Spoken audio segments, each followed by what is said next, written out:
Hey guys, like Nigerians will say wonders shall never cease to end. This will really surprise you. Exposed, not DSS, not Supreme Court. You will be shocked to know the faces behind Nnamdi Kanu's continued detention. Hello everyone, welcome back to Prospect Channel TV.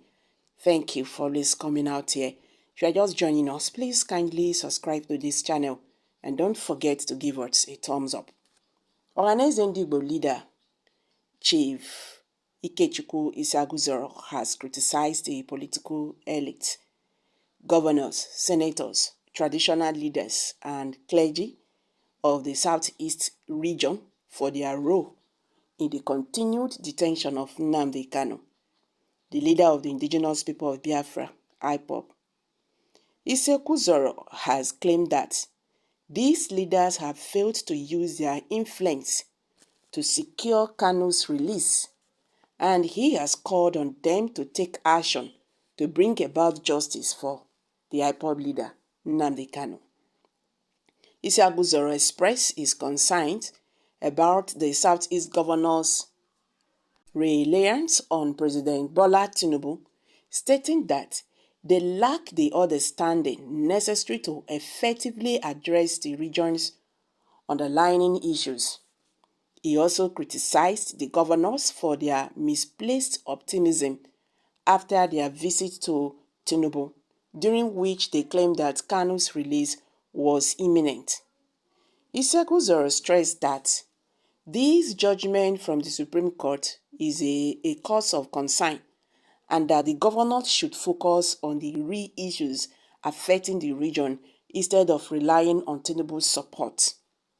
In a statement signed by Isaguzoro, Ohaneze Ndigbo, has taken full responsibility for the continued detention of Nnamdi Kanu.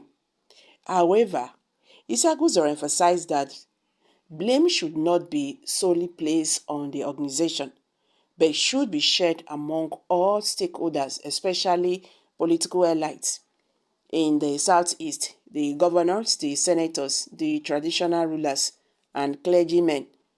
Isaguzoro noted that efforts by Southeast senators to intervene in the Senate for Kanu's release have been stymied by a perceived lack of commitment from the governors. He stressed that all parties must work.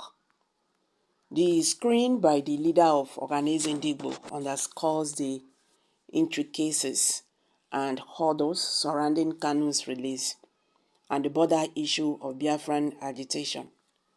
It signals a plea for self-reflection within the Southeast region, encouraging political and traditional figures to reevaluate their tactics and participate in more fruitful dialogues.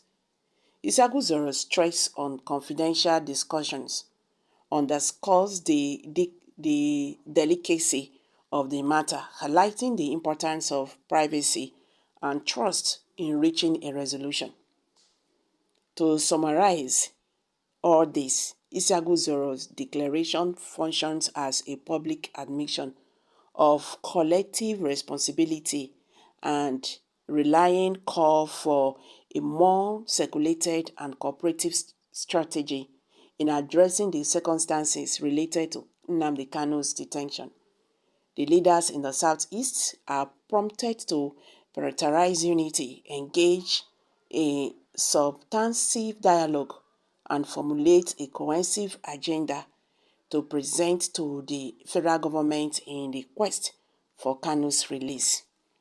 Meanwhile, the Bishop of the Diocese of the Niger, Reverend Uwem Nwokolo, expressed shock over non-release of the leader of the indigenous people of Biafra, IPOB, Mazi Nnamdi Kanu, saying this continued detention is unsettling the Southeast region and Nigeria.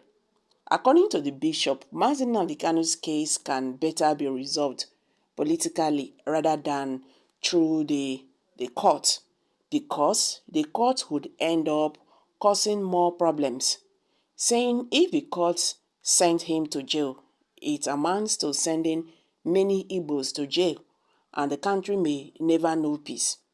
Speaking on the recent Supreme Court ruling on Kanu, he argued that the Supreme Court would have calmed the nerves of the people of the region this festive period, but since the appeals court said otherwise, there was nothing one could do. Nwokolo nevertheless insisted that the cause was not an ordinary one, but a politically motivated case that must be resolved politically. The cleric, however, blamed the people of Southeast for not speaking with one voice towards the call for the release of the IPOB leader, advising that the people of the region should learn to work together. Vanguard quoted him as saying, "We thought that the Supreme Court would use the release of Nnamdi Kanu to calm the nerves of the people of the region, but the reverse was the case, and one cannot do anything because the highest court in the land had spoken. However, the people in the Southeast should learn to work together because united we stand, divided we fall. We can work together to make our zone peaceful, progressive, and we must show empathy to things that are happening to us. We are also in that unity speak to the leader of the day because the way it seems, Nnamdi Kanu's case is political, not an ordinary one." So guys, what's your take on this? Let's hear from you. Kindly share your thoughts below the comment section. Thank you.